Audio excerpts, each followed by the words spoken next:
health and wellness in the workplace, strategies for success. We hope you had a restful evening and are ready for another day of insightful discussions and valuable learning. Absolutely, Shavan. It was an incredible journey exploring the topic, so let's continue our discussion and hope everybody enjoys it. Our first speaker of the day is Mr. Piyush Ahuja, the founder and CEO of Leadership RS, which offers comprehensive human capital management consulting and executive career coaching. He has conducted trainings in 23 countries across 4 continents for top executives. Mr. Ahuja's expertise in behavioral science helps organizations attract, develop, and retain talent in competitive environments. His international experience and strategic insights make him a distinguished leader in human capital management. Next up, we have none other than Dr. Samantha Ratnakya, Senior Faculty at the Postgraduate Institute of Management, University of Sri Jayawardhanapura, who has over 25 plus years of experience in management and learning solutions. He leads executive education for over 50 plus leading companies and coordinates postgraduate programs. Dr. Ratnakya holds a PhD from the Infrastructure University of Kuala Lumpur and serves in various professional engagements, including chairing major award panels in Sri Lanka. His extensive contributions to management education and development are widely recognized. Moving on, we also have Mr. Dheeraj Ahuja, the founder and CEO of Skills Connect, which is an experienced startup entrepreneur, advisor, and angel investor. Skills Connect is an aggregation platform that connects consultants with job seekers, delivering high quality recruitment services. A chartered accountant with over 28 years of professional experience, Mr. Ahuja has proficiency in strategy, digital transformation, fundraising, and sales. He is a Green Belt certified in Six Sigma and has a proven track record in various sectors, including insurance, BPO, education, and banking. Next up, we have none other than Ms. Sara Ayatoma, an international coach, mentor, and author, who is also the founder of Evoke Inspiring Lives and director of Farsighters Networks and Communications Private Limited. An author of 2 bestsellers, Tomer has received numerous awards, including the Individual Impact Award from WASME and Women Entrepreneur Maker of the Year. She mentors startups on platforms like Invent and MIT University and has been featured in Z Business as a successful entrepreneur. Tomarji is renowned for her work in business training and social entrepreneurship with a significant impact on aspiring entrepreneurs.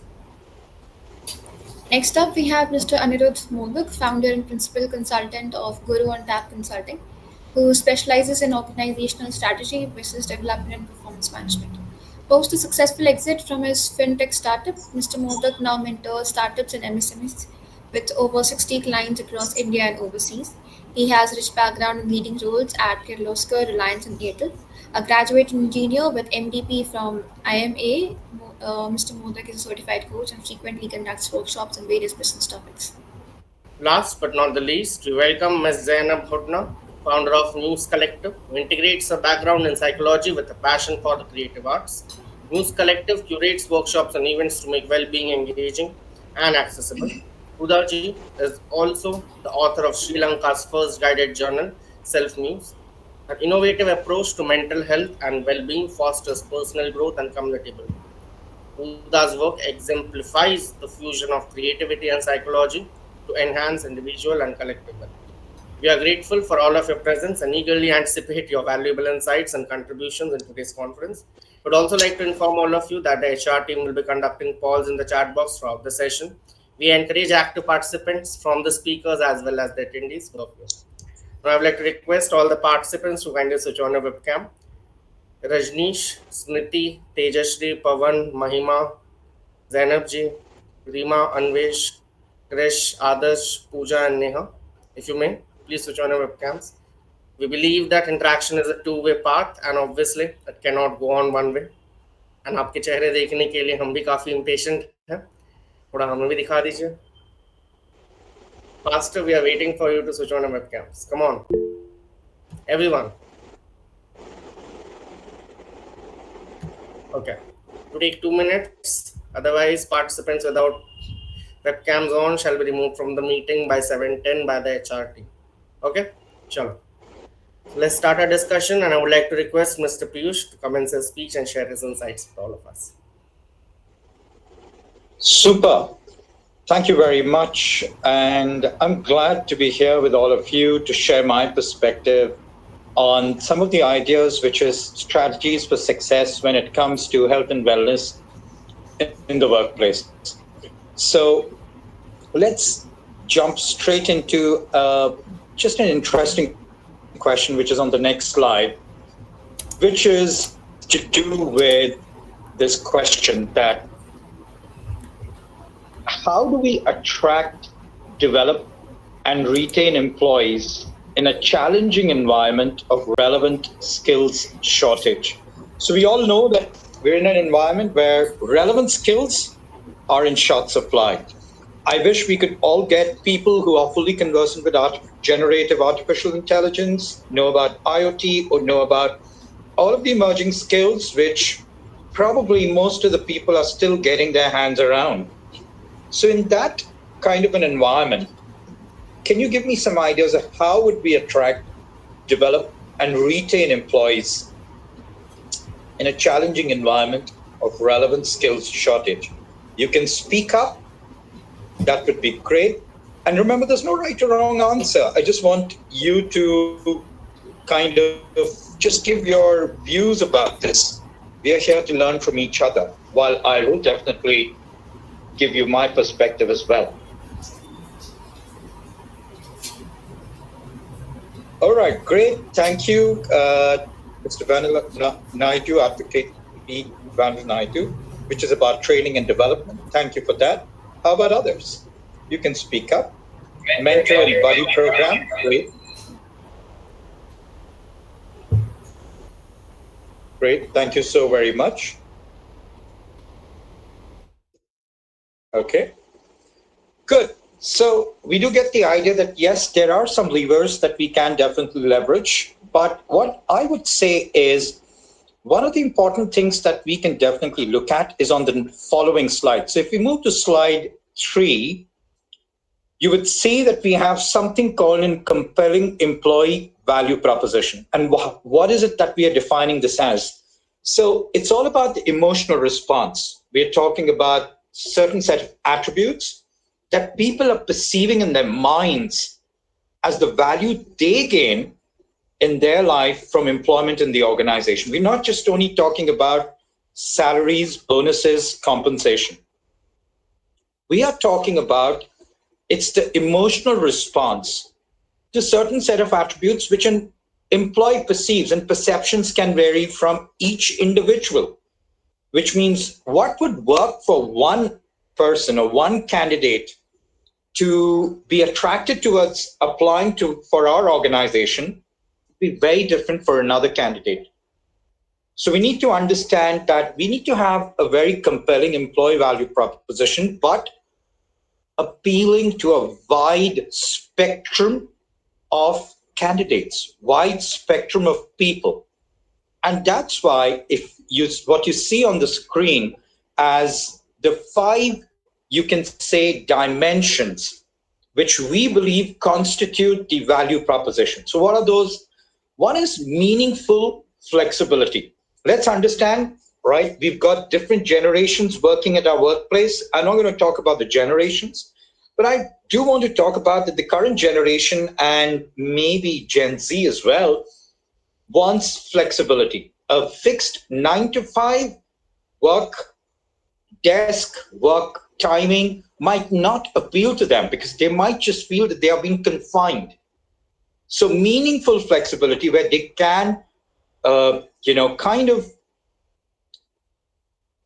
make sure that they can have their professional life and some of the other things that they do need to fulfill as a part of their responsibility, as a part of their passion, as a part of other things which need to go parallelly.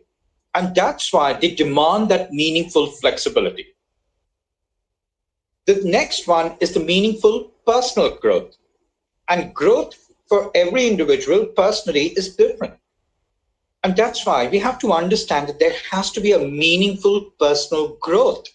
What means to me personal growth could be very different for another individual. And that's why let's not just say that what I feel is the career path that the organization can give for people to go from one designation to the next, to the next, to the next, will appeal to everybody. I think it's about the job content. It's about what is the work that they're going to be doing, and will they have a great sense of achievement by doing that. So that's the personal growth as well. The third one is the meaningful holistic well-being, which is the focus for this session. And we will talk more about that in the following slides as well, but let's hold on. When we talk about holistic well-being, it can't be unidimensional. It cannot be that we only take care of one aspect of this human being who is serving our organization. And that's why holistic well-being, and we're going to elaborate that shortly. The next one is meaningful shared purpose. When we talk about shared purpose, let's understand that even during the most turbulent times, even during the most difficult and challenging times, if there is one thing which can keep a person motivated throughout, is about having a purpose. And that purpose, meaningful shared purpose, is what is going to keep the person motivated forever. And last but not the least is meaningful connections. We spend almost 70 to 80% of our wakeful time at work, right? We want to make sure that we make great friends. We want to make sure that we're getting mentored. We want to make sure we mentor others. We want to make sure that we are networking for our next career growth, and so on and so forth. And that's why let's make sure that the organization is also providing the opportunity for the meaningful connections as well. If we've agreed that yes, our employee value proposition has to have these 5 dimensions, I'm not going to take a deep dive into 4 of them. I will take a deep dive only in meaningful holistic well-being. And for that, let's go to the next slide. So on slide 4, what I've done is I've tried to just mention that we kind of make employees feel cared for by providing them a complete set of well-being offerings and ensuring that they use them as well for their physical, for their mental, and financial well-being. Again, as I mentioned, that we can't treat only one aspect that we will take care of. The employee is going to be attracted towards our organization, is going to continue to work at our organization, provided we've taken a full, complete care of the physical, mental, and financial well-being. And we encourage them to utilize it. Traditionally, yes, every organization will have a compensation. Today, there are regulatory requirements with regards to retirement benefits being offered. There is a leave policy which most of the organizations would need to have, because these are some things which are driven by the labor laws, right? So the first 3 are essentially driven by the regulatory aspect. But that's not what we are talking about. We are talking about what appeals to the heart of the employee so that they feel that we are taking care of them. There is the aspect of reward and recognition, that there is a pat on the back, there is some appreciation which the employee would receive as a result of their discretionary effort, which kind of gives them the feeling that they are being cared for, their work has been appreciated, and they would continue to perform far better than before. Health benefits, right? Here are some things that we can definitely mention that today organizations are looking at how can we have health checkup camps organized within our organization so that we can have an early detection mechanism for some of the diseases for which today there is a cure, for which there is a way that early detection can actually prevent a lot of suffering, a lot of financial loss, and a lot of, you can say, heartburns to near and dear ones and even their colleagues. And all of that can just be done by making sure that we have a health benefit program for our employees, right? In addition to that, there are well-being offerings. What are well-being offerings? How about offering a dietitian or a nutritionist who can tell you according to your, what they call nature. In Ayurveda, they call it Prakriti, right? So according to your nature, they will recommend a diet plan that suits you. So your food is your medicine. And food, not only from what we eat from our mouth, but we got to understand that the food that we even take from our eyes, from our ears, from our nose, all the five senses is actually determining our thought process. And our thoughts are determining our actions. And our actions are determining whether we are stressed out or we are actually having an enjoyable living. So the well-being offering is again something where we don't treat the human being as our employee and say, we are paying you salary, we're giving you a bonus, we're giving you leave, and we expect you to take care of everything. That's not being fair then. Let's make sure that we kind of take care of some of the things holistically, proactively, having yoga sessions, and even mental counselors who can help them overcome maybe, let's say, a sudden demise of a very close person, etc., etc. And last but not the least is organizational stability. What if somebody is always under stress?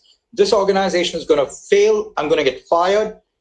Employees don't work well under that environment. They need a stable kind of a surety that, yes, I've taken some risk, even if it's a startup, but it has to have some stable outlook as well. So these are some ideas which we can definitely pursue. I know this is something which will be very much insightful, but because of paucity of time, let me just say that this is a journey which can be well thought through, and it's not just a destination. And it's about we being able to partner and figuring out how can we enhance your organization's health and wellness journey. With that, I would like to thank you for your time and attention. I'm happy to take any questions that you might have.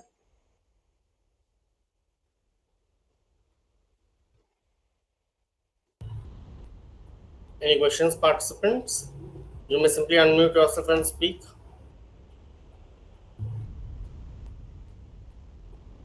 Yeah? Anjali ji? Yes, Your webcam is off, Anjali ji. I'm sorry. All right. If we do not have any questions, okay. If we do not have any questions, I request you to please. I request Mr. Piyush to please share his email address in the chat box. And if anybody has any questions in future, they can reach out to you. Moving ahead, I would Great. request Ms. Sara to commence her speech.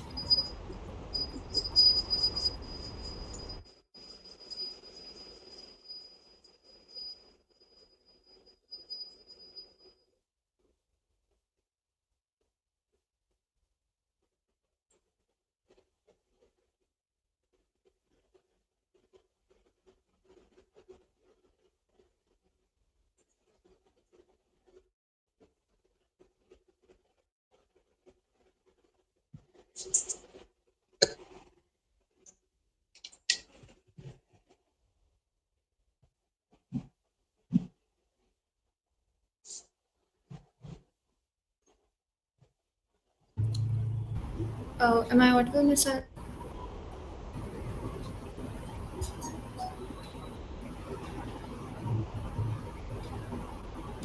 Sarah, are there any technical issues at your end? If there are, you may drop us a text in the message box. Anjali, I suggest you go with the next speaker that Sarah ji sorts out the technical issues. Okay.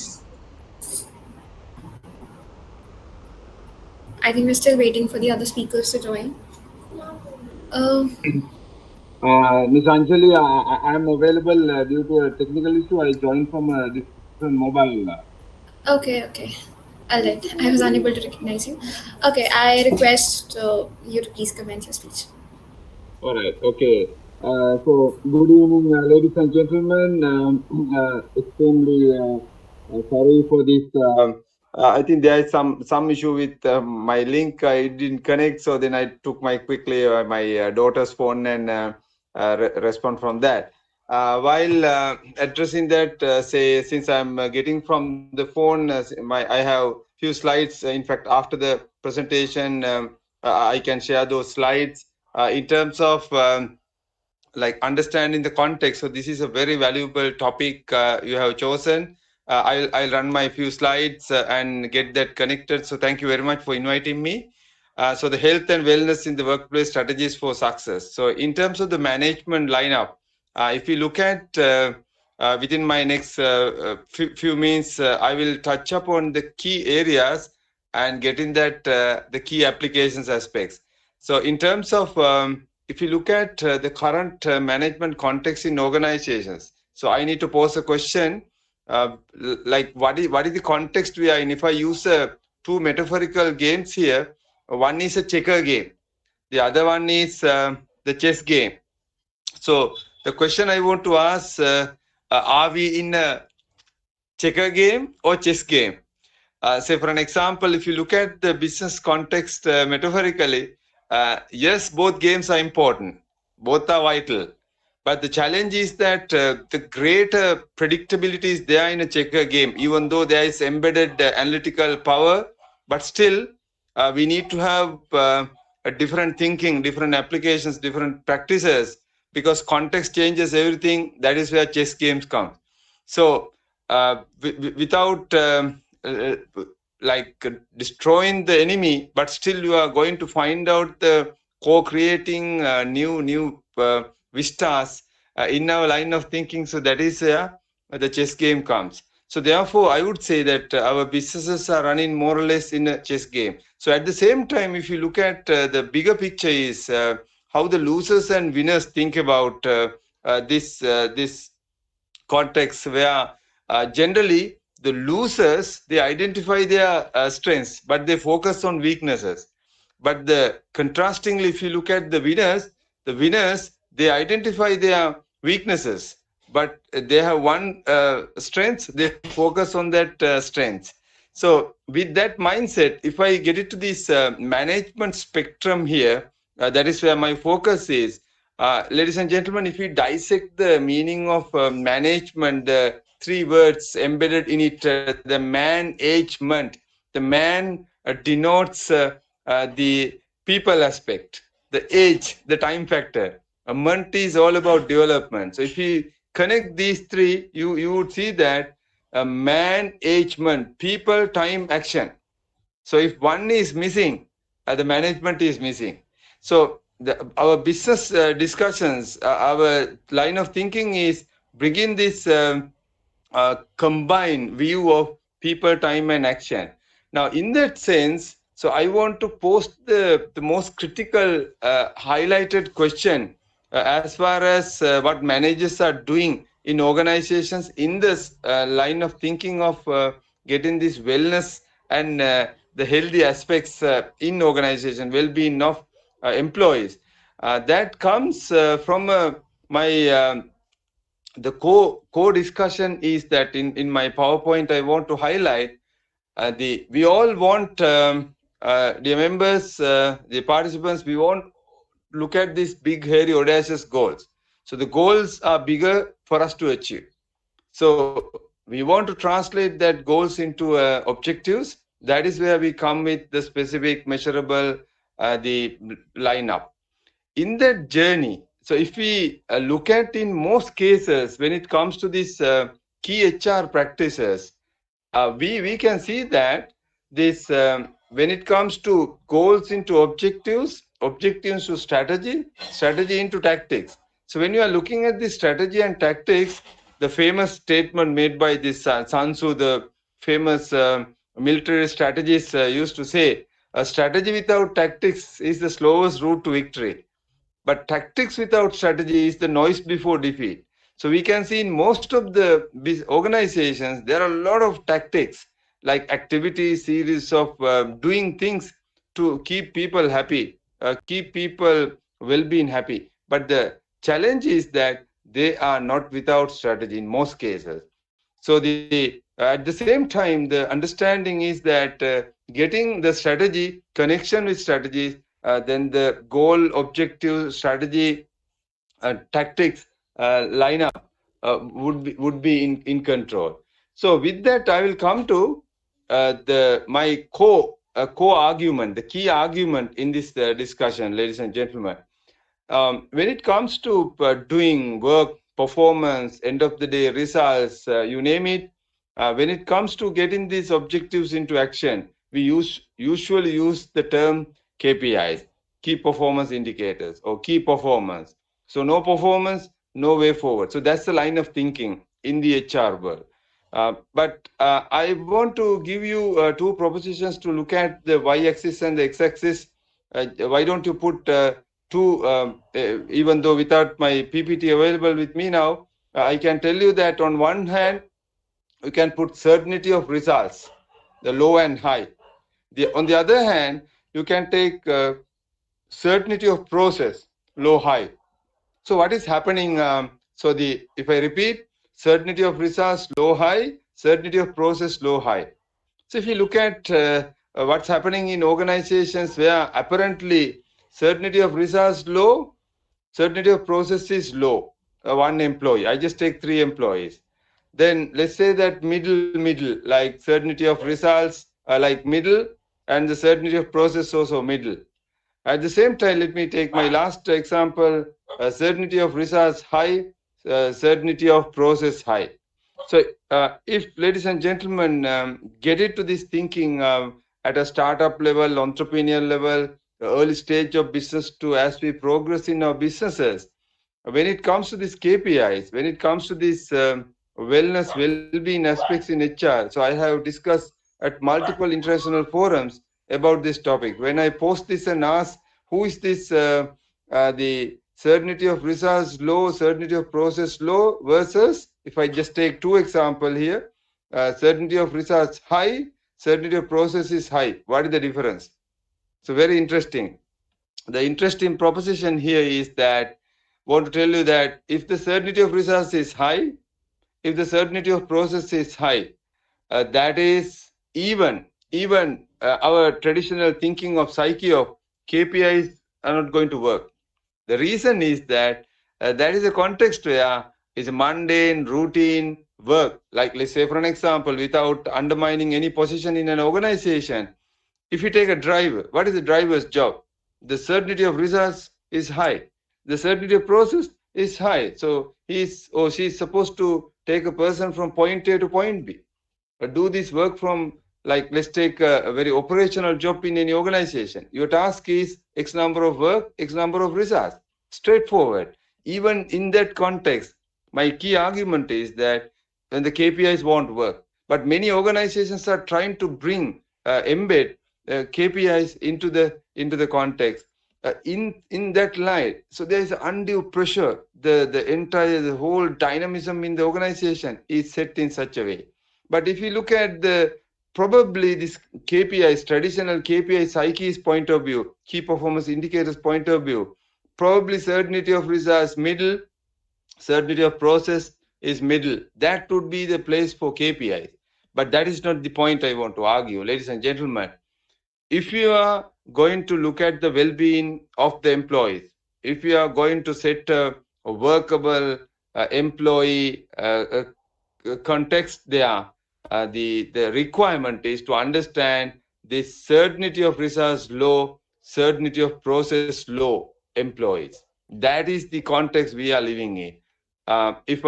Even though we are not having a vote here, I would like to take the word from you. That is, in project management language, we can say it's an agile environment. We don't know.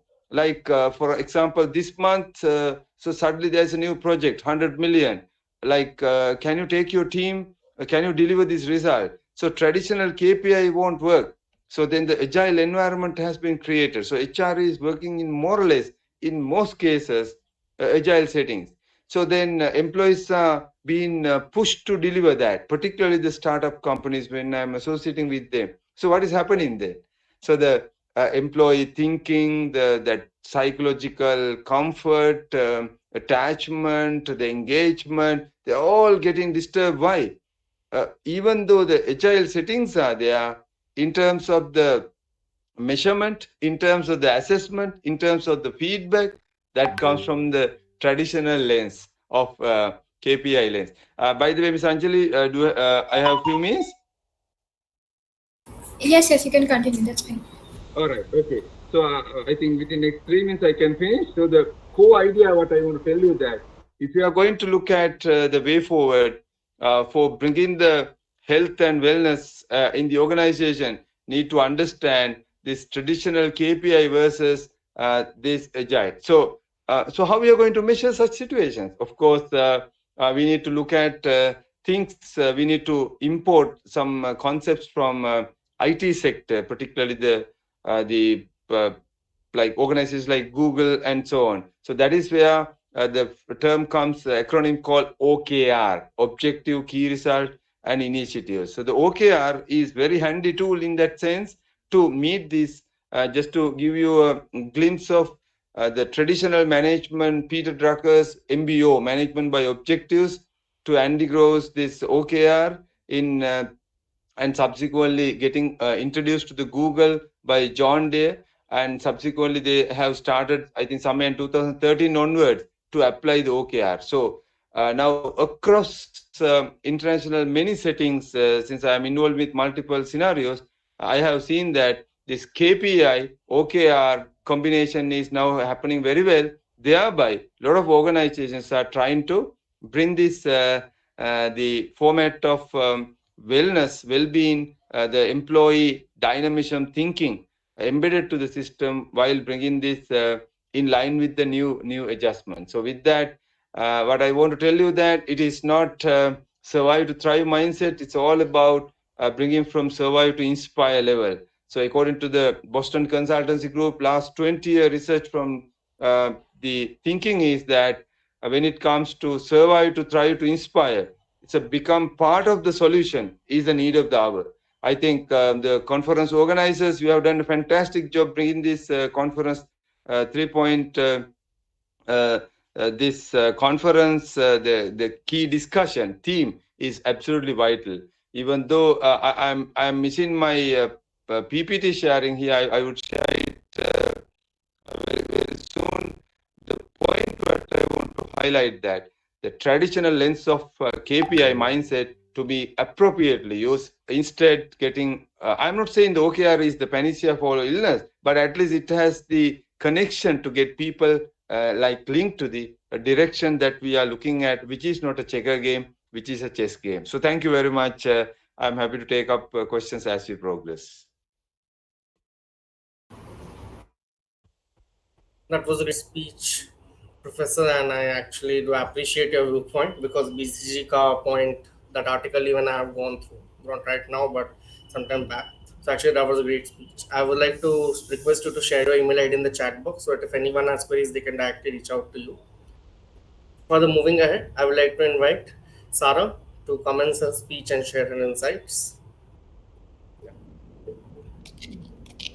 Thank you so much for inviting me here. And see, so when it comes to talking about health and wellness in workplace, I think a very fresh perspective is of that of hiring coaches. A lot of corporations right now.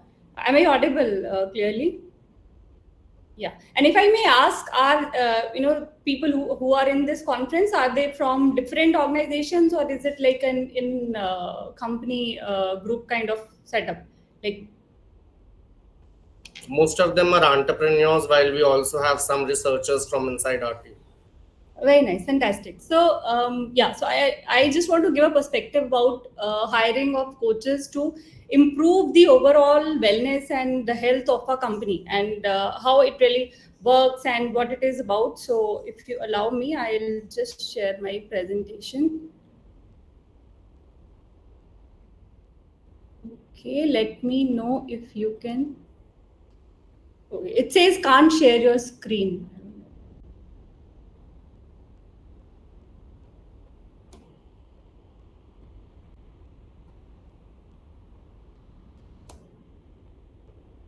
One sec. Are you able to share your screen now, Sarah? And just check. Sure. No, it says no. I don't know. Maybe it's because of Safari or something. I mean,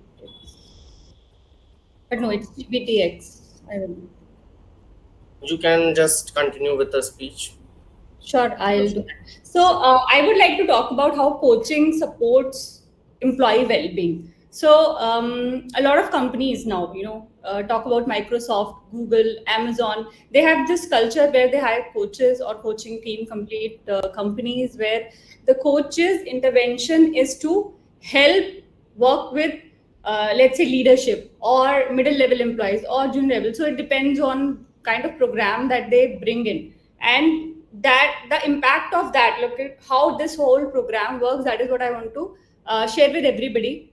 So first of all, the context of it, context of coaching.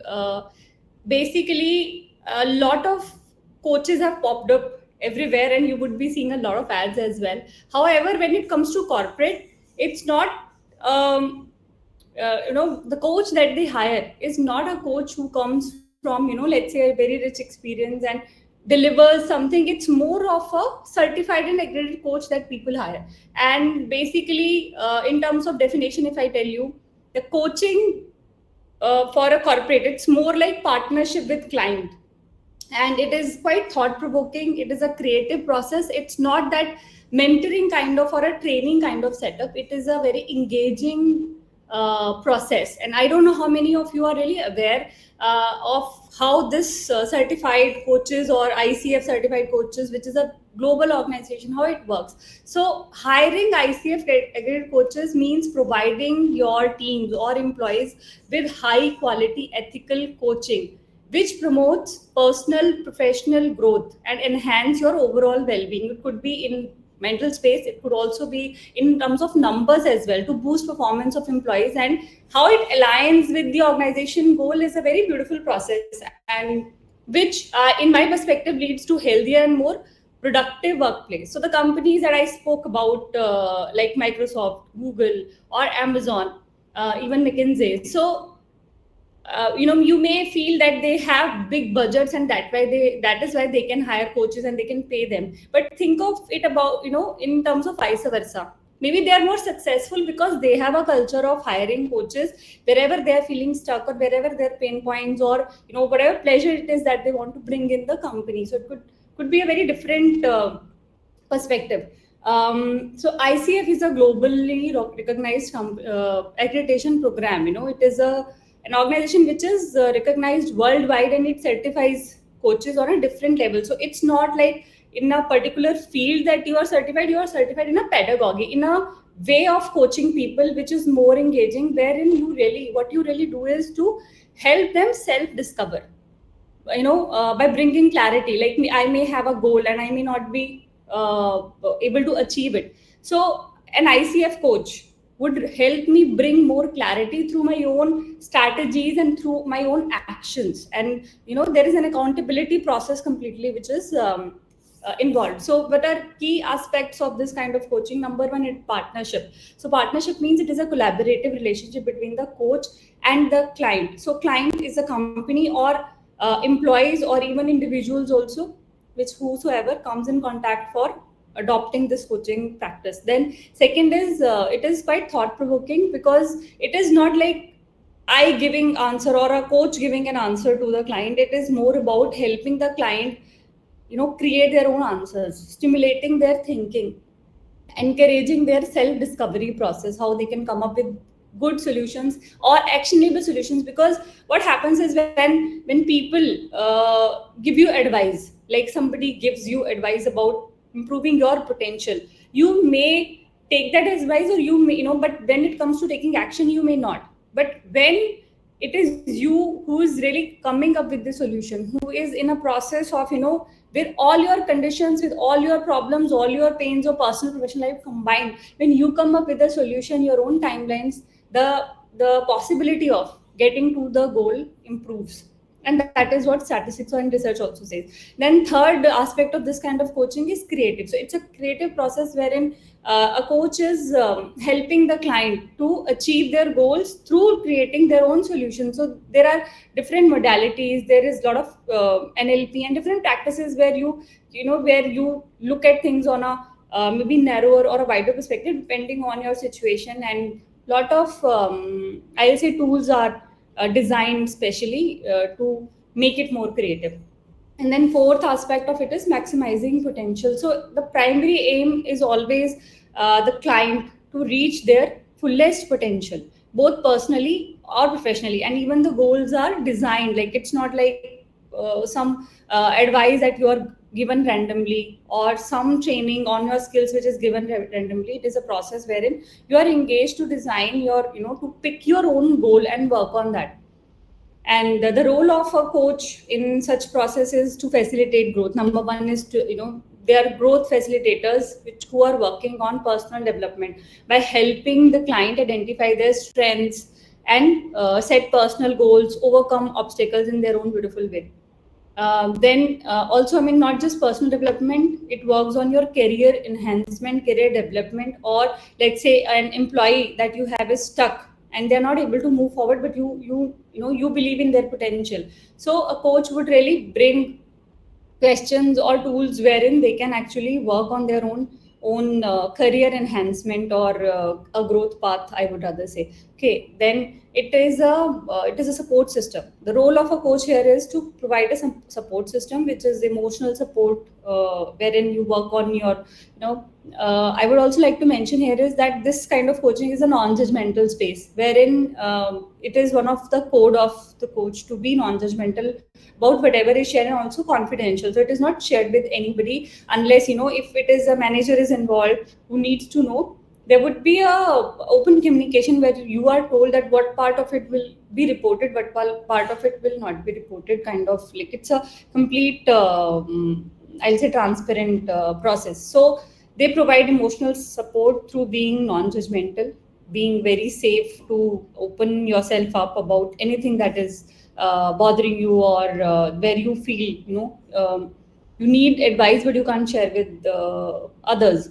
And they also help you explore thoughts. So I'll rather say that a lot of people right now are dealing with emotional stuff where they can't share with their managers, their teammates. But when you have a coach, they actually help you become more emotionally intelligent, whatever the situation may be. They help you bring in actions in your particular personal space, wherein you can really move from those emotions away. And then obviously motivational support is what they also provide, but it's not like, okay, you can do it kind of motivation that mostly coaches you would find saying. But it's more of encouraging them to pursue their goals, whether personal or professional, and also to maintain focus, because you are accountable for your actions and there is a complete accountability mechanism design. Then they're skill developer. They help you become better communicators and also better leaders. So leadership skills, for leadership skills, a lot of companies hire coaches to groom their teams. And then accountability part, as I said, that there is a goal setting in the beginning, and there is tracking involved in this kind of coaching, and it helps clients set realistic goals and track their performance, I'll say continuously. And then there are accountability check-ins, which ensures that the clients stay accountable to the commitments or the action plans that they have picked up for themselves. And also, I mean, they work as change agent. A lot of people get stuck whenever a change is concerned, whether it is the demotion, or it is a promotion, or maybe even let's say even moving from an office space. A lot of people struggle because they got used to a route, they are used to a particular time going in, going out. So helping people I'll say make up a smooth journey through change is what a coach also does. And a lot of organizations, when they move from, let's say, one growth trajectory to the another one or the higher level, they really hire coaches to help their employees go through that change. Even in mergers, acquisition, a lot of hiring of coaches happen. And then overcoming resistance. So there will always be employees who would not like to change or adopt to a new practice or a new climate. So coaches also help overcoming that kind of resistance. So these are the roles of coach. Then how coach really enhances the overall employee well-being. As I said, the role, I'm sure you would have understood how they do it. I would also say that because there are personalized coaching sessions involved, so people come up, they become more open, the process is transparent. Then goal setting, And Sorry to interrupt, Ms. Sara. If you could wrap up in this next 2-3 minutes. I do that. And also, I think I don't know, maybe there is some time schedule. This thing. I thought it is a 7:45. And anyways, yeah, I'll continue and I would like to. Sure. Thank you. So, as I said, emotional well-being, time management, stress management, career management, skill enhancement, change management, interpersonal relationships. So these are some of the areas where coaches really help employees and the team. And then obviously, how can you implement a coaching culture? So number one is you can chart out the areas of pain or pleasure. So depending on the feedback or the review that happens annually, quarterly, you can chart out the areas where you feel that your teams are stuck, your people are stuck, or you are stuck for that matter, or whatever it is that you desire as a change. You chart those areas out, review the gaps, then discuss with the concerned team. So it could be the HR team and the concerned team. Let's say it's the sales team or the marketing team or finance team. Discuss with the various stakeholders. Then you hire a coach or the team depending on your requirements. If it is something small, maybe 1 to 5 or 10 people need to be coached, you can hire a coach. If it is a big engagement, you feel it is on a company level, then you can hire a company or an organization where more coaches are. And then you design engagement and impact measurement. Means you really design your what kind of impact you want. Do you want it in the numbers or do you want it in terms of behavior? So you really design your engagement plus the impact measurement that you're looking at. What are the numbers and how do you measure the impact? So this is my last point. One is long-term impact. So when it comes to long-term impact, mostly it is on financial numbers, let's say return on investment. So you design that period, okay, how much time will be required, and you mutually agree with the team or the coach, and you assess those changes periodically along with them. As I said, return on investment. So measuring financial and operational impact of coaching is very important, and more or less, wherever numbers are involved, companies do that. Then third is another way is client satisfaction surveys. So there would always be gaps where you are not expecting a monetary immediate impact, but you are really looking at behavioral change maybe or more cohesiveness in the team. So in such areas, client satisfaction surveys are designed, and regular check-ins. And this is also something that you can always design. How do you want to measure the impact? So that's all from my side.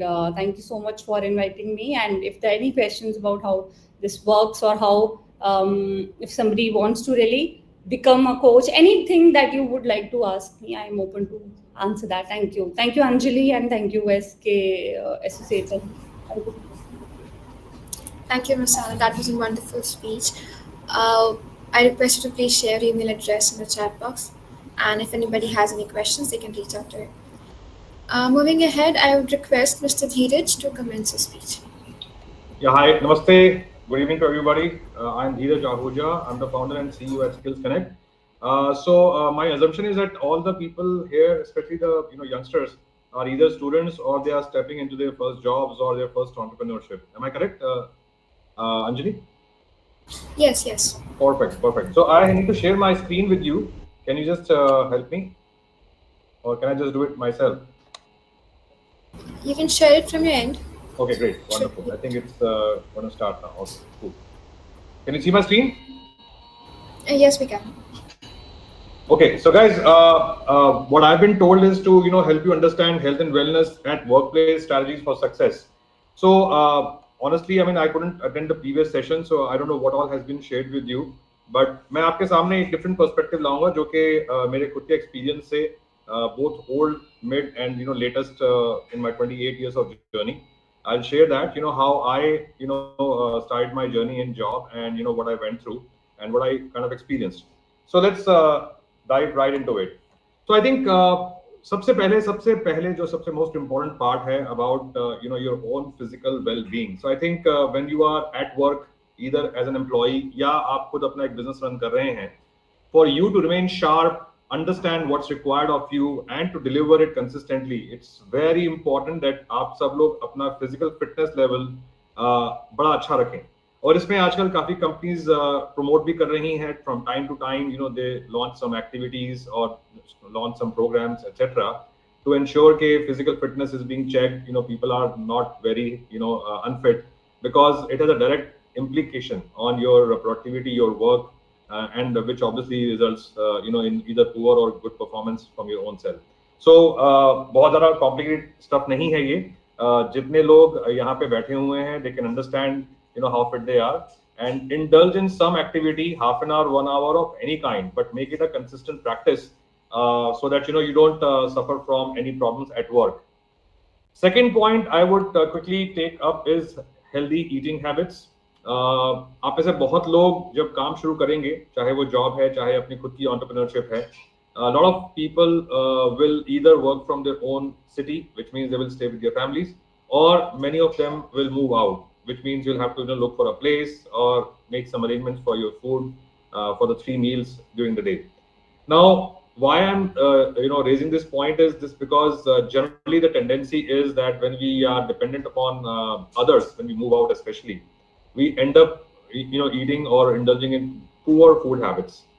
I can tell you my own example. Way back in 2001, when I moved from Delhi to Rajasthan, and I spent almost a year or two over there, I indulged in very unhealthy eating and gained weight dramatically, and I became morbidly obese.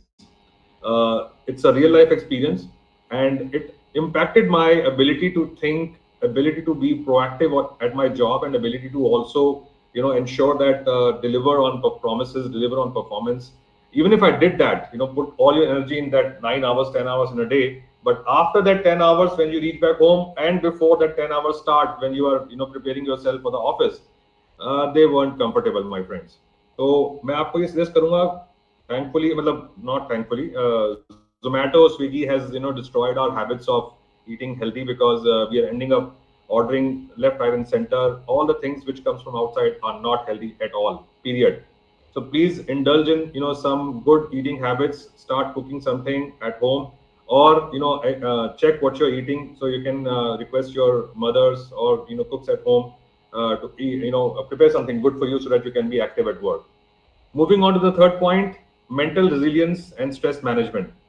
आप जब job करेंगे या आप अपना business launch करेंगे, I can tell you, you can't imagine what will hit you when it comes to mental stress, or let's say pressures. Very few are able to handle it well. Very few are able to grow out of it using some mode or some method, which could be a colleague at work where you go and talk, or your mentor or your boss if he's good. So, but most suffer, and most suffer silently. And I think it's one of the biggest reason why youngsters and even mid-aged people are not healthy at all, even if they look physically fit, even if they look happy, but I think internally they are suffering because of inability to get over stress. And हम सबको पता ही है कि stress is one of the biggest reason as per the medical data, which causes chronic illnesses ranging from diabetes to even cardiac related complications, and recently even strokes and various other diseases. तो मेरा आपको ये suggestion है, and I started this late, again I will relate it to my experience, कि आप सब लोग youngsters हैं, early 20s हैं, please indulge in certain level of meditation. Again, I will tell you, when it came to me 15 years back, 20 years back, or even 10 years back, I discarded that thought, thinking that's not important. I started meditation about 2 years back, got introduced to it. Not 2 years, in fact, 1 year back, I got introduced to it. And I can tell you my first experience was simply wonderful. And I was kicking myself, कि ये मैंने पहले क्यों नहीं किया. I'll be also honest that I may not be meditating regularly, but whenever I do it, it is a very, very different experience. It kind of cleanses me instantly. It allows me to think straight, and it allows me to be at peace, and I want to do it more often. So while what I'm telling you to do, I've not practiced it for longest time of my life, and I'm still not practicing it daily, because I want to be very honest with you. but I'm telling you, where I started my initiation of my meditation happened. It was 90% youngsters like you over there. I'm talking about art of living. I went to Rishikesh, and I got my exposure over there. So 90% of the crowd there was youngsters like you, and I was very happy to see all that.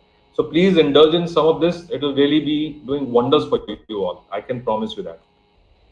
Fourth point is work-life balance. So guys, you can see that, I'm not talking very complicated stuff. I'm telling you very basic stuff which really matters, because काम करते समय आपके ऊपर बहुत सारे detailing, like one of the academician before me was talking about APRs, OKRs and KPIs. All that will come, and I think you can't avoid that, and you have to manage it. But I think what I'm trying to cover is that when you get into those commercial world and start building your careers or building your businesses, it is very important to stay balanced. So काम के समय काम कुछ देखना नहीं है, लेकिन जब आप काम खत्म कर दिया तो please try and disconnect. And disconnect means just disconnect. Don't think about work. बहुत लंबा जीवन है, you will have a long career. So even if you are not doing something which you think that needs to be done, but it's not required to be done, don't do it. Just enjoy your life, be happy, so that when you get back to work, you are fully charged up. This point, which is fifth point, is positive work culture. It's more linked to the companies that you will work or the companies that you will build. So always try and build a company or work for a company which has a value system where it rewards your employees. It make them feel valued. It makes them feel respected. ताकि हर employee motivation के साथ काम करे, उनको बार-बार ये बोलने की need ना पड़े. तो वर्क कल्चर एक बहुत इंपॉर्टेंट एस्पेक्ट होता है जब आप अपना जॉब का डिसीजन लेंगे या आप अपनी कंपनी बिल्ड करेंगे, और वहां पे कैसा वर्क कल्चर क्रिएट करना है ये आपका डिसीजन होगा. सो create one which makes employees feel valued and respected. Moving on very quickly, last point which is digital detox. I think मेरे को इस बारे में ज्यादा बोलने की जरूरत नहीं है, आप सब लोग जानते ही हैं इसके बारे में. शायद आप रील्स भी देखते होंगे कि डिजिटल के ऊपर आप डिजिटल डिटॉक्स की रील्स देखते होंगे कि किस तरीके से हमको अपने आप को डिस्कनेक्ट करने की नीड है. हम लिटरली हर जगह पे फोन लेके जाते हैं जिसकी कोई नीड नहीं है. सुबह उठते ही सबसे पहले फोन देखते हैं, उसकी कोई नीड नहीं है. रात को सोने से पहले फोन देखते हैं, उसकी कोई नीड नहीं है. Trust me guys, you can control it only if you want to, because otherwise this will continue to take over your life. You will be spending minutes, hours, in watching, seeing, listening something which is not relevant to you. So please enjoy your life, read books, go to movies, meet friends, do some social work, because this will make you very happy. Trust me, and I'm living all this through in the last 3-4 years, and that's why I'm sharing it in a manner which is I'm sure you are able to feel it when I'm talking about it, and I'm doing it already. I'm not completely overcome my own digital detox goals. I still am spending close to maybe 6 or 7 hours, but when I analyze it, I find it's mostly work, not, let's say, spending times on social media to kind of do unnecessary work. Last but not the least, this is most important, and I think there has been some renaissance. People use the word renaissance, या हिंदी में पुनरुत्थान बोलते हैं. Please go and explore about your own culture, about your own country. And why I'm saying that is because आप पढ़ाई कर करके अपने skills, अपने knowledge को बहुत बढ़ा लेंगे. आप experience gain करके अपनी delivery capability और अपने confidence को और बड़ा कर लेंगे. लेकिन मैं आपको ये गारंटी के साथ कह सकता हूँ, the more you learn about your country, the more you learn about your culture, you will feel supremely confident. And इसके बारे में आप सुन भी रहे होंगे, अगर आप लोग कुछ लोगों ने अगर इलेक्शन फॉलो किया है या आप रेगुलर न्यूज देखते हैं, कि बाहर की कंट्रीज में जितने भी इंडियंस रह रहे हैं, they today together say in one word that today the feeling of being an Indian and staying outside is at a different level than it ever has been in the last 70 odd years. So मैं आपसे ये कहना चाहूंगा कि अगर आप अपने Indian culture, Bharat के बारे में और पढ़ेंगे, जो आपको शायद स्कूल में या कॉलेजेस में या अदरवाइज ऑल्सो नहीं दिखाया गया, सिखाया गया, आप उसके बारे में एक्सप्लोर करें, जाने, समझें. There is enough and more material. और ऐसा नहीं है कि आप एक को ही फॉलो करें, मल्टीपल जगह से उसको वैलिडेट करें, अपने आप को कॉन्फिडेंट फील करें, और उसके बाद आप उसको जानें, जिससे कि आप बहुत प्राउड, बहुत कॉन्फिडेंट फील करेंगे, और ये सब आपके काम में झलकेगा, आप चाहे जॉब कर रहे हैं, चाहे कंपनी चला रहे हैं. So I think I'll just end here so that I hope I was kind of able to create some impact, some information to you. Briefly, I did my CA in 96 and I've been working now for almost 28 years. Last 4 or 5 years have been in my startup entrepreneurship. I'm also a startup advisor and investor as well. My coordinates are here in case somebody wants to reach out to me. Happy to do so. And I'll end here and happy to have any quick questions from anyone if they like. Firstly, I would like to thank you for a patriotic speech, Dheeraj ji. So, actually, from my heart, Jai Bharat. And moving on, I would like to request you to share your email ID in the chat box so that our participants can simply mail you out if they have any queries. Will To do, tag will do. friends in the chat box. Yeah. Thank you very much and all the best to everyone. Thank you. Namaskar. Further moving ahead, I would like to invite Mr. Aniruddha Modak to kindly share his insights with all of us. Hi, good evening. Can you hear me? Yeah, okay. So, thanks a lot. I have been there for the last two presentations and pretty impressed with Sarah as well as Dheeraj. They spoke very relevant things and it's very nice. Okay, so a brief introduction of myself. I'm Aniruddha Modak. I'm the founder and principal consultant at Guru on Tap Consulting. And I'm an engineer with an MDP from IIM Ahmedabad. And I worked in India and abroad for the first about 20 odd years of my life, 25 years of my life, mostly abroad. And I was last the COO of a listed IT company. After that, in 2013, I, along with my partners, we founded our own fintech startup. And we ran it from 2013 to 2016. It was a fintech product. And in 16, we were acquired. We got a good exit. And after that, for some time, I did what, founders with an exit do, kind of take it easy, because running a startup is quite stressful. So traveled the world a bit. After that, of course, I got back to working because one works to add value and get value. It's not just about money. So I founded my firm, and I currently work with startups and MSMEs, that is micro and small and medium enterprises. And I advise them on strategy, I advise them on business development, I advise them on performance management. And because of my connects with the investors, I have helped a couple of them raise funds up to a couple of $1 million also. I do a lot of workshops. Whoever has seen my LinkedIn profile, I'm pretty active there, would have noticed that I do a lot of workshops. And I'm also an impaneled mentor on many incubator and accelerator forums, whether it is Atal Innovation Center, whether it is Aftonia, whether many more. My clients are in India as well as overseas. I travel overseas also. And about 20% of my work I do FOC. I don't charge anything because most of the work I do with students. I do work with Atal Tinkering Labs. I do work with Atal Innovation Center. I work with student entrepreneurs. My logic is simple. If you're making money, I expect money. If you're not making money, if I can, I'll help you. And that's how I kind of split it, because I have been fortunate that people have invested in me when I didn't have money, and they have, so I kind of pass it on. So today, I'm going to talk about performance management.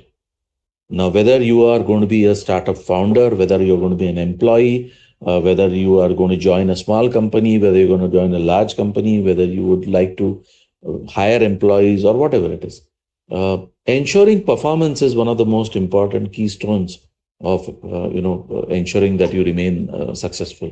Because any organization only remains successful or remains if it sustains and grows. And performance is the basis of anything. So performance management. Now, performance management can be, how is it related to the topic for today, is that performance management can be very stressful, whether it be for the employee or it be for the employer or the supervisor. Now, trust me, I have been on both sides. I have been on, the side where I was reviewed by people and I used to be afraid of it. कि भैया उसका mood खराब होगा तो वो लग जाएगी मेरी and types. And I have been in my last few years, I have been CEOs and whatever. And it is equally stressful to do reviews of people, because you got to ensure that you are being fair and at the same time you are being effective. You don't want to go on one side and be so fair and so nice that everybody's happy with you, but work doesn't happen. And you don't want to go on the other side where you're so cutthroat and so ruthless that work happens but people leave you. So there's a kind of a balance to so why is performance management important? And there are a few statistics. First is job satisfaction and well-being. Now there are enough studies which have been done which say that people who are in organizations where they are part of a fair and effective. I will keep on using the word fair and effective. Fair means fair to all, and effective means it does the job of ensuring performance. So there are enough studies which says that employees and employers, and when I say employer, I don't only mean the founder, I mean the supervisor also. So if they are in a system where the performance management is effective and fair, then the performance is much higher. Stress reduction. There are enough examples. I'm sure Sarah would be aware of it more than me, as she's an active coach and she works with stress. What I heard her talking about, that stress reduction or stress management is extremely important, and performance management contributes a lot to. Cheers, Sarah. Contributes a lot to performance management. Employee engagement. Yeah. Now, employee engagement, you'll hear the word satisfaction and engagement, whether it be client satisfaction or client engagement. We are no longer in the domain of satisfaction. We are in the domain of engagement now. Satisfaction is very simple. I'll give a very simple example. Whether now, let's say we want to buy shoes, sports shoes. I'm equally satisfied with Nike and Reebok. Yeah. Both are good companies, or Skechers, or Adidas. I'm satisfied, yes, but I'm not engaged. If I end up buying only one brand because I feel there is something special in that, then I am engaged. Satisfaction is not enough. So in a system where there is good performance management, employees and employers are engaged. Retention, obviously. If you are part of a good performance management system, you would like to continue working. And there are some statistics like they're 55% more likely to stay with the organization, and so on and so forth. And retention works both for employees as well as employers. And health and wellness programs, that if you can use performance management also to implement, like Dheeraj spoke about it, health and wellness programs, then it's a win-win. So let's speak about what are the exact importances. So one is job satisfaction and motivation. Fair evaluations lead to increased job satisfaction and motivation. Recognizing and rewarding achievements fosters a positive work environment. Career development. Now, clear performance metrics help employees understand their strengths and areas of improvement. See, performance management is not just about telling somebody, "Aapne itna kiya aur aapko itna milne wala hai." No, it's about creating a roadmap for success in your current roles, for success in your future roles also. So career development is a very strong takeaway of performance management systems, which also reduces stress, because all of us are ambitious. Otherwise, you wouldn't be sitting at 8:30 on a Monday, listening to me. You're all ambitious. I'm ambitious, and so are you. You want to, and you're all young. You want to contribute to your careers. You want to grow. So career development is a very important thing. Whenever you create your startups or, excuse me, join any organization, look at a performance management system as a tool for career development. Trust and transparency. Obviously, if you're an employer, you want to create a system where there is trust and transparency. Because believe me, I don't know whether Dheeraj is there or not, maybe he's left, but I too have some 30 plus years of experience. Trust me, if you can work in a system where there is trust and transparency, it far beats anything else. There are systems where people believe need to know and all that. It's okay. But trust and transparency is one of the best, because the basic assumption is that 80% or 90% of us go to work wanting to do a good job. Now, there are, people who would want to take it easy or lazy. Chalta hai yaar, we'll carry that people along with us. 90% of the people who come to the work, whether literally or figuratively, aajkal work from home bhi hai, want to do a good job. So trust and transparency works. And mental well-being, most important thing. That fair feedback reduces stress and anxiety, and employees feel more secure about their job stability. Now, what is the employer benefit out of a fair PMS? It can't be just for the employee, right? Because some of you will be employees, some of you will be employers, and that's also dynamic. I was an employee for some time, I was an employee for some time, and vice versa. So it's a dynamic situation. So enhance productivity.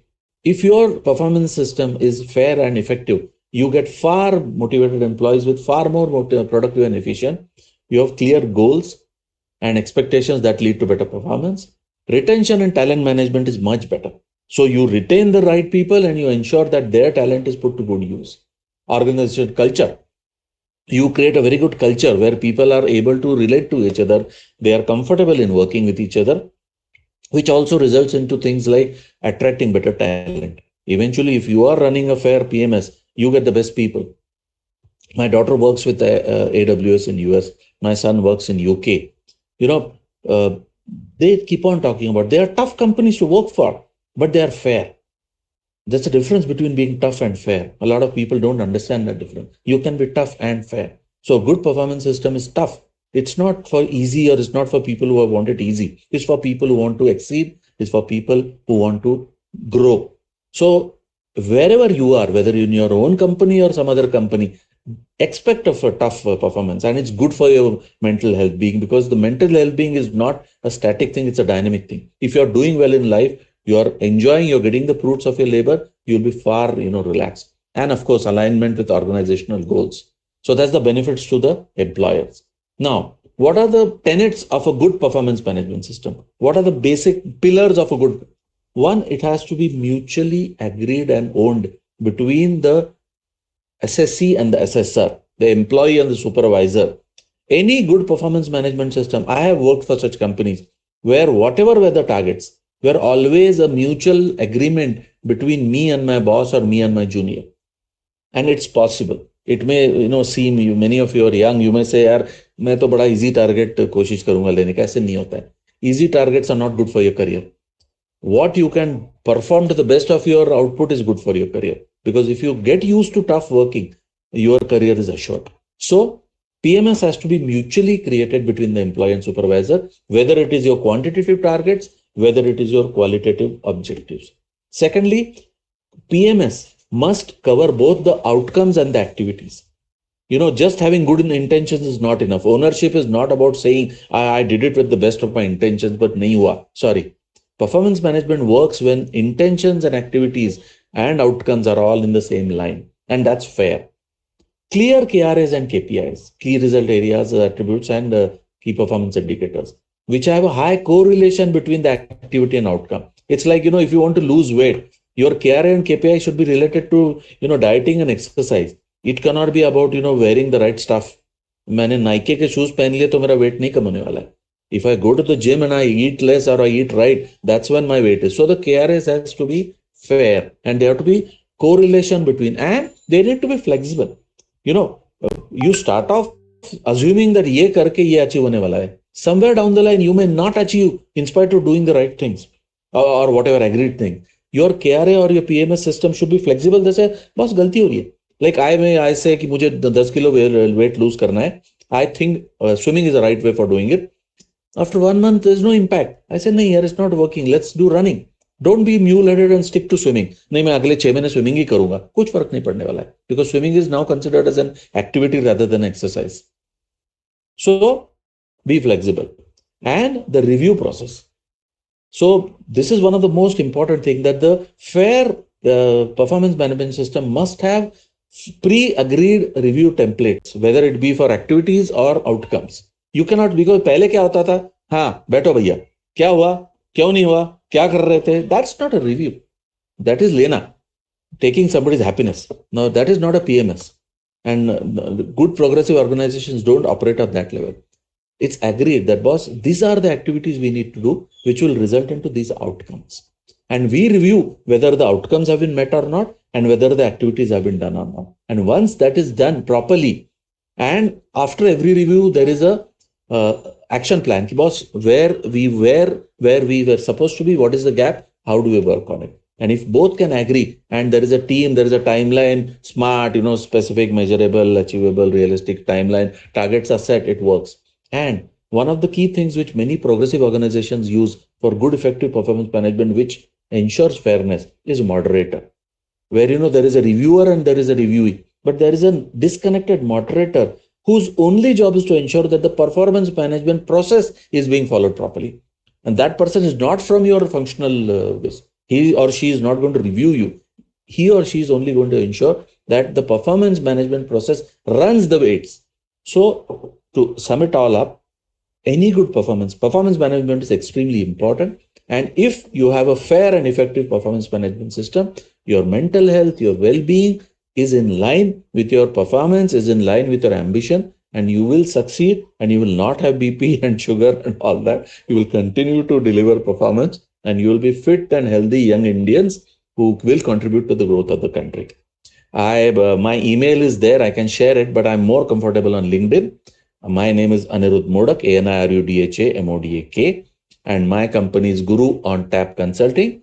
You please find it on LinkedIn. Reach out to me. My only request is please refer that we met on SK platform, because I get about 10 to 15 requests every day.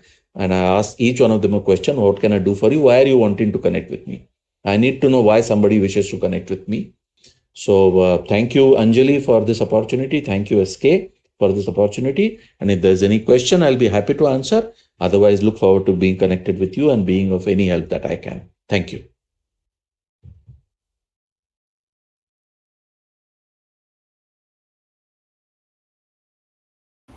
Thank you, Mr. Anirudh. Due to time constraints, we won't be taking any questions, but please do share your LinkedIn or email address in the chat box so they can connect with you.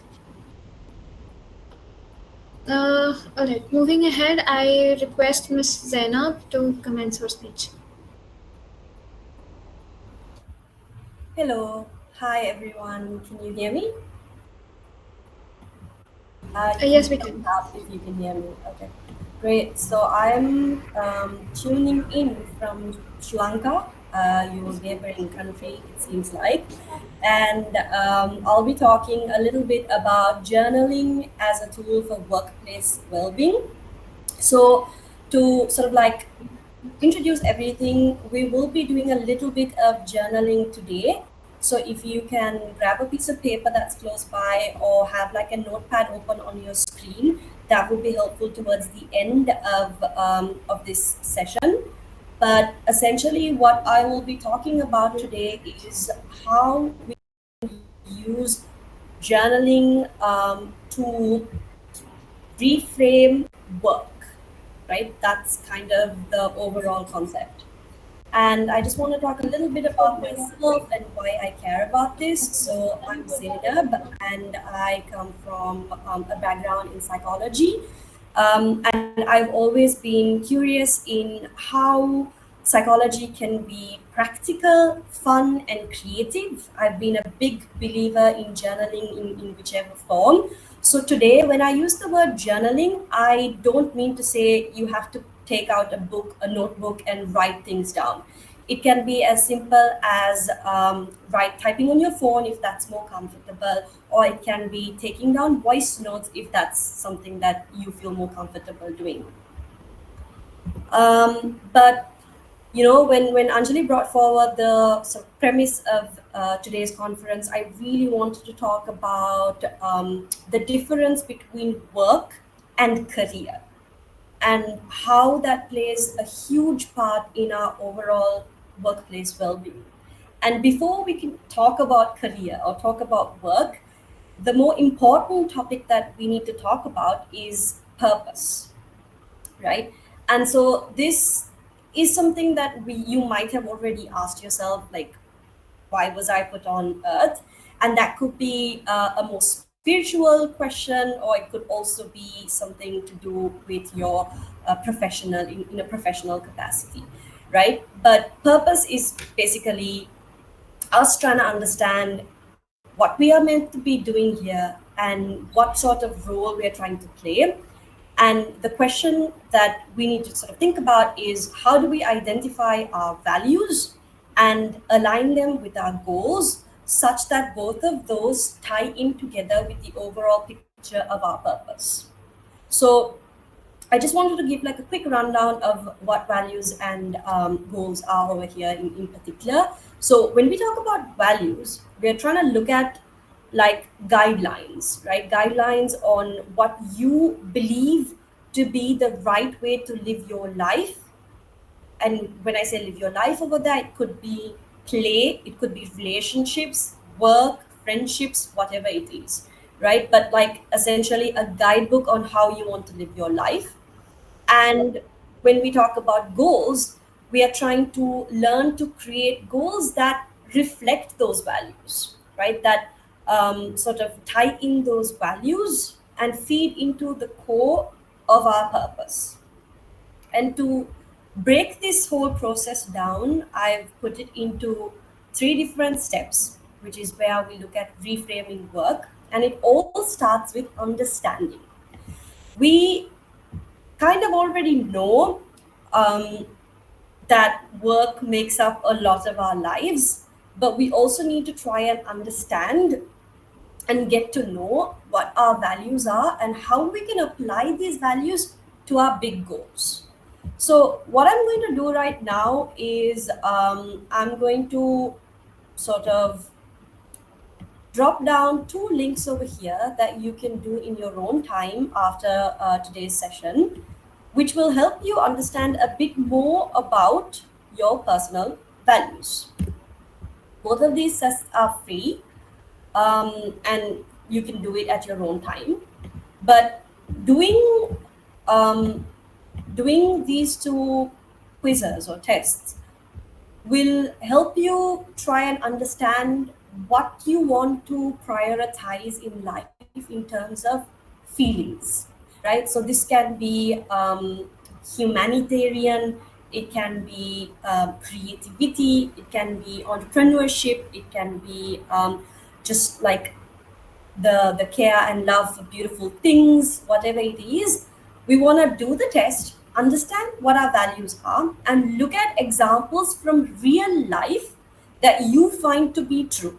So, for example, let's say you do the test, and the number one value that you get as something that you prioritize or you want to prioritize is love, right? And when I use the word love here, I don't mean like romantic love. It's we're talking about universal love, platonic, familial, all sorts of just care for one another, right? And what I want you to think about is how that reflects to your real life, and if you can relate real life examples to that top value or the top five values, whatever it is, right? And then I would like you to list down your 10 big goals. And if 10 is a big number, you can start with 5. So we want to do the test, we want to understand what our values are. We want to look at real life examples and see, hey, are those values true? Am I really prioritizing those values? And then we want to list down 10 or 5 big goals from your life. And that's step 1. Trying to understand yourself better. And then we move to step 2, which is more to do with reflection and like looking at everything that expands your sense of self and your quality of life. So basically, the 10 or 5 goals that you came up with, you write down why you want them, how those make you feel in terms of positive emotions, and how you think achieving those big goals will affect your quality of life positively. So, quick rundown again.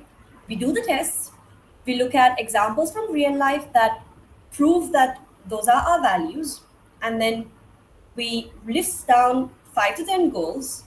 Then we write down why we want those goals or what we think those goals will make us feel. And then what we do for step 3 is we explore, we dig deep, we try and bucket or thematize the goals that we had and make them correspond our values, right? We do that so that they will all lead you to a sense of a bigger than life calling, right? So for example, let's say I do the test, right? And the topmost value is humanity. and then I'm studying right now, or I've studied engineering, right? And a big goal of mine is to start up my own company. Okay, so then I think about, okay, humanity is my top value, and I've studied engineering, and one of the biggest goals I have is to start up my own company. And starting up my own company is going to um, make me feel really satisfied about the work that I am doing, right? And why? Because I feel like I can contribute to the safety of other people around me. And that ties back to your number one value of humanity. So, this is obviously an exercise that needs to be done. But the reason we're trying to do this, right, is to, like I started this whole thing, to reframe work, to reframe a job, and try and look at it from a bigger purpose. Because more often than not, our work is like a 9 to 5 job that we go into, and sometimes it can get um, almost like repetitive, right? At moments like that, it's it's when you align your work or your job with your purpose, with your values, with your bigger goals in life, that you feel like, hey, I'm doing something that's more than just work. I'm working towards my career because that is in line with my purpose. So right now, I want us to spend like the next 5 minutes or so reflecting on 4 areas. And these are the 4 areas that we'll be reflecting on. You can write down on a piece of paper, like I said, or you can type out the notes on your laptop or your phone, whatever device that you're on. But the 4 questions that I want you to try and answer are: number one, what are you good at? Number two, what do you love doing? Number three, what do you believe the world needs? And number four, what can you get paid for? So before we break out and try and answer those questions, I'm going to give you a quick example. Let's say what you're good at is using your hands to build things, right? That's something that you're good at. You've always been good at it. And something that you love doing, or something that you really love, is being in nature. And something that you believe the world needs is more natural, beautiful things. So, and then you think, what can you get paid for? You can get paid for creating ceramics. So then you're building that, almost leading yourself towards an ideal career path of becoming a ceramics artist or a potter. So we'll take 5 minutes to do it. I'll set a timer, and then maybe we can discuss things that came up during that exercise. So I'm gonna set a timer for 5 minutes. Let you guys answer these questions, and yeah, we'll take it from there. Starting the timer now.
All right. So does anyone want to share any answers that came up for them? You can unmute and share, or you can put it in the chat box.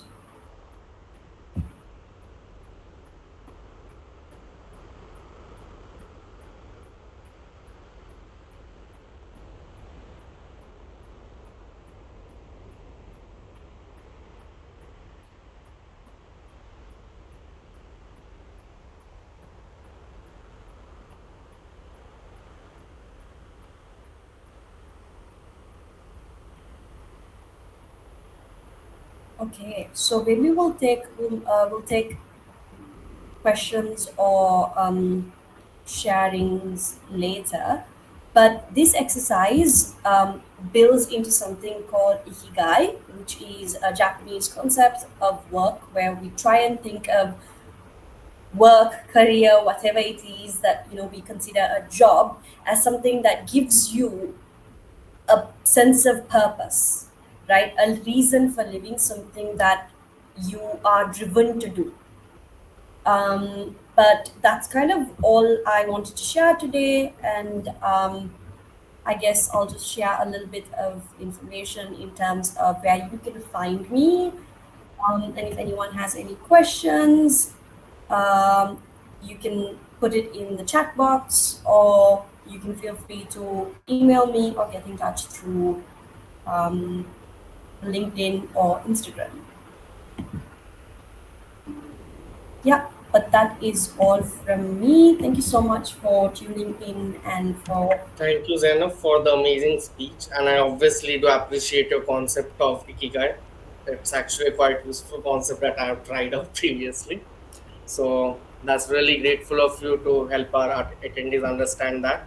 Thank you a lot. And I would also like to request you for sharing your email ID in the chat box so that anyone who has queries can reach out to you directly. Yeah, Thank you. sure thing. So thank you everyone for joining us for this amazing conference. And we hope that everybody gains some knowledge from this conference. So 2 pointers first. Number 1, all the participants may collect their certificates by filling up the registration forms for the certificates that will be circulated in your group post this meeting. As for the guest speakers, your press releases and your certificates will be emailed by tonight itself. So thank you all, and do subscribe to our YouTube channel to watch the recordings of this conference, and do follow us on Instagram, Facebook, and LinkedIn so that you can stay updated of our upcoming conferences and guest talks. So looking ahead, we are also excited to announce that our next conference will be held in July on the topic of women in leadership, breaking barriers and empowering change. We hope to see you all there and engage in insightful discussions. Thank you again, everyone, and we look forward to reconnecting with you all at our upcoming conference in May. Do follow us on social media and do stay in touch, and do subscribe to our YouTube channel too. Goodbye and have a great day ahead. Thank you. Thank you. Thank you all.